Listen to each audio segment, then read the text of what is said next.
What's up, YouTube? It is your man Topher Crost back here again to do another Yu-Gi-Oh deck profile for you on the YouTubes. Before I get started, I just want to say a couple things. First of all, thank you 50 subscribers on this channel for subscribing to me. I have 50 subscribers now. I kind of woke up this morning and I had 50 subscribers, and you know, it's amazing to me that 50 people want to watch my videos. So thank you for subscribing to me. Now, something else I just want to say before we get this started.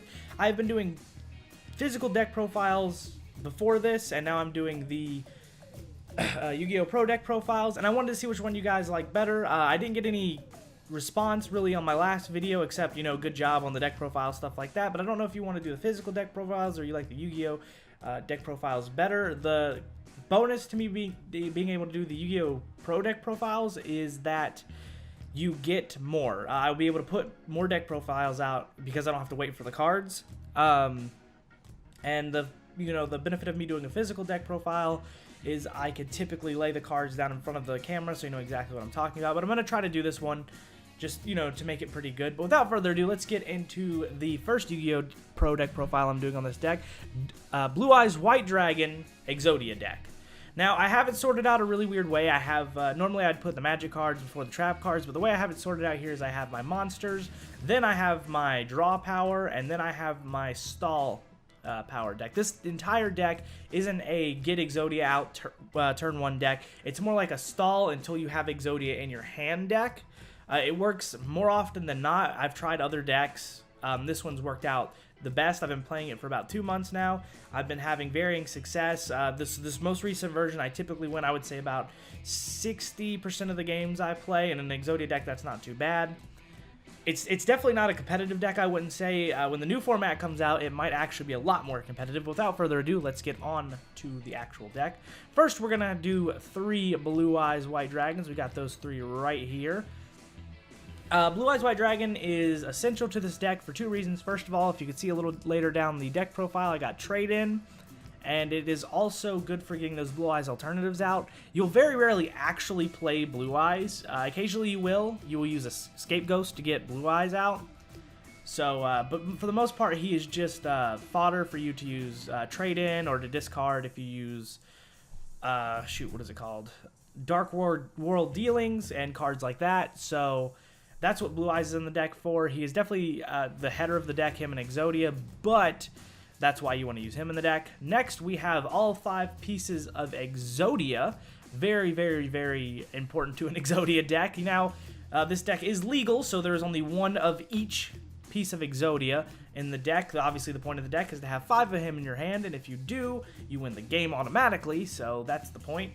Next, we have BlueEyes Alternative White Dragon, and the thing about BlueEyes Alternative White Dragon is he is control in this deck. A lot of this deck, you usually won't be attacking with him. You'll be using his effect, which allows you to kill a monster, or destroy a monster on your opponent's side of the field. He is also a trade-in target, so you can use him to draw 2 cards. So he's very, very important to the deck. He's also a good defender. And if you get 2 of them out on the field, or him and BlueEyes and stuff, you can summon this guy down here, BlueEyes Twin Burst Dragon, which we will get to in just a moment. But that's what he's for in the deck. Next up, our last monsters, we have Scape Ghosts. Very, very simple stall card. You flip, you can special summon any number of black sheep tokens. So basically, you flip him, you summon 4 sheep tokens, and they have to kill those 4 sheep tokens. It works very good against most decks. And unlike Scape Goat, Scape Ghosts can be sacrificed for your BlueEyes. So that's a really good card. Just make sure you always play it face down in defense mode. Next, you have Trade-In. Very, very easy card to learn. Discard 1 level 8 monster, draw 2 cards. Pretty much the entire point of having BlueEyes in the deck is Trade-In right here. I mean, there really isn't much more to say about Trade-In, except make sure you always try and keep a BlueEyes in your hand, so that way you can sack it when you need it. Next is Upstart Goblin. Again, pretty self-explanatory. Draw 1 card, then your opponent gains 1,000 life. Very, very, very simple. Just, kind of helping you cycle through your deck a little bit. And it's only legal at 1 right now, so I kept it at 1. Next is Shard of Greed. Now, you could switch in between 2 or 3 Shard of Greeds. If you look at my sideboard, I have 2 to 3 Shard of Greeds down there. I use 2 in the deck because they're not really fast, but it is a stall deck. So if you can have it on the field for 2 turns, you get to draw 2 cards. after the second standby phase, the card is on the field, or the second turn this card is on the field, and you can use it up to, you can use it multiple times within the deck because of other cards that I have, so you only really need to run 2. You can run 3, I have another one on the side, but basically it's just another way to draw. Next is Melody of Awakening Dragon. This card is, I only play it 1, but is extremely useful. You discard 1 card, add up to 2 dragon-type monsters with 3,000 attack or more, and 2,500 defense or less from your deck to your hand. Basically, you want to add a BlueEyes and a BlueEyes alternative, so you can play your BlueEyes alternative. It also gets it to where if you don't have any dragons in your hand and you have trade-in, you can pull some dragons and then use trade-in to draw those 2 cards, because drawing is probably the most important thing, well, second most important thing to stalling in this deck. So next we are going to Goldsarcophagus. If you're having trouble searching a card, maybe early game, you'll probably want to search. Basically what it does, let me go through that real quick. Banish 1 card from your deck face up. During your second standby phase after this card's activation, add that card to your hand. What I use it for at the beginning of the game, if I get it, is to grab a card like Swords of Revealing Light, so I can stall for 3 turns, or Scape Ghost or something like that, so I can, you know, get the stall. I don't really use it towards the pieces of Exodia until the end of the game, if I'm having trouble to get that, you know, getting that last piece. So that's all that's for, is to search those cards that you just really need. Next up is Jar of Avarice. Target 5 cards in your graveyard, except Jar of Avarice. Shuffle all 5 into the deck and draw 1 card. You can only use 1 Jar of Avarice per turn. I play 2, because basically what this card does is once you have 5 cards in your discard pile, if they're useful cards, you can get them back in your deck, but it also lets you draw 1 card. So if you're all out of Swords of Revealing Light, or you need another BlueEyes or something like that, and they're all 3 in your graveyard, or if you have to discard a piece of Exodia for one of the other card effects, you can get it back using Jar of Avarice. It's a very, very important card. I would recommend playing 2, no more, no less. Now I'm going to, let me actually real quick do this one. Dark World Dealings, each player draws a card, and then each player discards a card. It's a little bit of control for your opponent, and it's a good card to get another card into your hand. So very, very good. I'm going to skip over a few real quick since I just realized these guys were down here, and these are also draw cards. Good Goblin Housekeeping. It is not one that a lot of people use, but I really like the card. I'm going to go ahead and read off the effect. Draw cards equal to the number of Good Goblin Housekeeping cards in your graveyard plus 1, which means if you have 1 Goblin Housekeeping, you draw 2. If you have 0 Good Goblin Housekeeping in your graveyard, you draw 1. And then select 1 card from your hand, return it to the bottom of the deck. This card is so useful in this deck, I couldn't even tell you how many times it saved me. And it's a good card since you have to play it face down for your opponent to target, because if it's in your graveyard anyway, it benefits you. So it's a very, very, very good draw card. In fact, I'm going to move it up here really quick, so that way they're in order of the draw cards. So those are all, this entire 2 rows right here are your draw cards.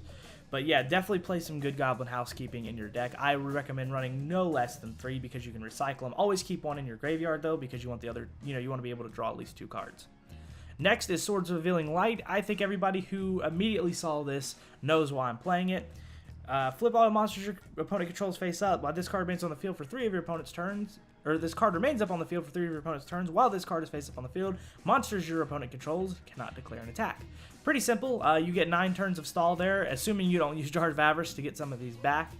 The only problem I have with Swords of Revealing Light is that it does affect, or if you use Quaking Mirror Force, which I'll get to, it flips the cards back over. So if you use a Quaking Mirror Force and you have most of their cards face down in defense mode, you don't want to activate a Swords right after it, unless they somehow get another card out. But you know, it's definitely a good card to have at the beginning of the game to stall for 3 turns and use it as long as you can, because 9 turns in this deck is very, very, you know, you would already probably have 3 to 4 pieces of Exodia at 9 turns in this deck. So next is Scape Ghosts. Very, very simple card. Everybody knows what this one does. Special summon 4 sheep tokens. Beast Earth level 1 attack 0 defense 0 in defense position. These tokens cannot be attributed for a tribute summon. You cannot summon other monsters of turn you activate this card, but you can normal set. So you can play these and then set a Scape Ghost if you need it. It's a quick play spell, so basically it's just to get you out of a jam. Probably last you for a turn to 2 turns until you can get another card to stall. Here is the big one, probably one of the most expensive cards in this deck, but you definitely want to run 3. Quaking Mirror Force. When your opponent's monsters declare an attack, change all attack position monsters your opponent controls face down defense position. Monsters changed face down defense position by this card cannot affect or cannot change their battle positions. Excuse me, I'm trying to read too fast. Basically a huge control card, one of the most important cards in this deck. What you want to do is you want to wait your opponent gets between 3 and 5 monsters on their field, or if they have a monster that's really just bugging you and you can't really get rid of it and it has a stupid effect, it attacks. and you flip them face down. This is the reason I chose this card over regular Mirror Force. Regular Mirror Force would just destroy the cards so they could get them back. But say they have like 4 to 5 monsters on the field and you activate Quaking Mirror Force, you immediately put all those monsters face down in defense position, making them pretty much useless to the other player unless they do a normal summon tribute. So it's very, very, very important that you play these guys. And I would always recommend running 3, but you know, you have to play them pretty strategically to make sure you get that field advantage, because if your opponent, and in a lot of decks, if your opponent has 5 cards face down in defense mode, most of their decks rely on special summoning, not normal tribute summoning, so it makes it extremely hard for them to play, and it can stall for you a long time. Always run 3 of those. Next up is Twin Twisters. Discard 1 card, which is not a problem in this deck, you have plenty to discard. Then target up to 2 spell or trap cards on the field and destroy them. Basically, just, you know, if you have that 1 or 2 spell cards your opponent's using that is giving you issues, you can use Twin Twisters. You only need 1 in your deck because you can recycle it with Jar of Avarice. I do have another one in the sideboard just in case you face a deck that has a lot of spell and trap control, so you can run 2. But that's a pretty good card. But that's pretty much it for the main deck. Now I'm going to go into the extra deck. First off, actually I'm going to put him over here first, because he's the most important one. BlueEyes Twin Burst Dragon. Now, I know what you're thinking. He's a very, very, you know, a card that people mostly use to get a advantage on their opponent in terms of attack. But let me read off the effect, and maybe when I do that, you'll understand why I use it. And if not, I'm about to explain it anyway. Must be either fusion summoned or special summoned by sending the above monsters you control to the graveyard, in which case you do not use polymerization, so I don't need polymerization in the deck, and cannot be special summoned other ways. Cannot be destroyed by battle. This card can make up to 2 attacks on monsters during each battle phase at the end of the damage step. When this card attacks an opponent's monster, but the opponent's monster was not destroyed by battle, you can banish that opponent's monster. So it's a lot of control in this one card. It's a $44 card. You only need to play 1. I've never pulled out more than 1 in a match. But it's a very, very good card, and even if you can't use any of its other effects, it cannot be destroyed by battle, so you can put it in defense mode, you won't lose any life points, and they can't get through to your life points. There's obviously a bunch of ways to destroy this card, but it is very good stall if you know how to use it. Extremely good card. In fact, I like it better than Neo BlueEyes. I think it's a better card. So, Neo BlueEyes Ultimate Dragon. Next up, we have Thunder End Dragon. If you happen to get 2 of your normal BlueEyes on the field and you're having issues, once per turn, you can detach 1 XYZ material from this card, destroy all other monsters on the field. Pretty self-explanatory. It's on that, it's, you know, when you're on your last leg, that's the only time you'll ever use this. I've only used it once, I think, in the entire time I've been playing the deck, but it's, you know, it's good. And if you need to go in the offensive, we always have number 107, Galaxy Eyes Dragon. This card is really good. Only if you ever have to go on the offensive. Really, I very rarely use it, but occasionally you kind of have to. Once per battle phase, at the start of your battle phase, you can attach 1 XYZ material from this card, negate the effects of all face-up monsters currently on the field. Also, their attack and defense become their original attack and defense. If you do any of these during the battle phase this turn, each time an opponent's card effect resolved, it gains 1,000 attack until the end of battle phase. Also, it can make a second attack during each battle phase this turn.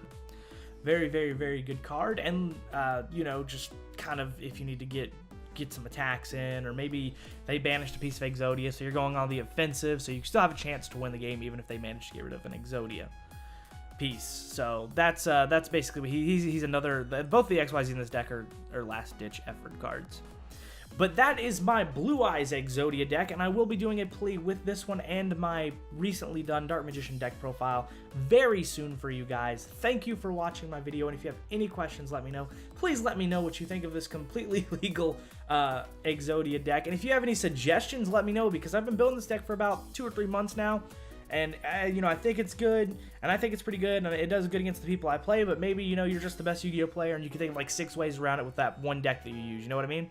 So, anyway, thank you for watching. If you have any questions, let me know. Thank you again to my 50 subscribers. And I guess that's really all I have to say for today. Have a nice day, guys. Topher Crost out.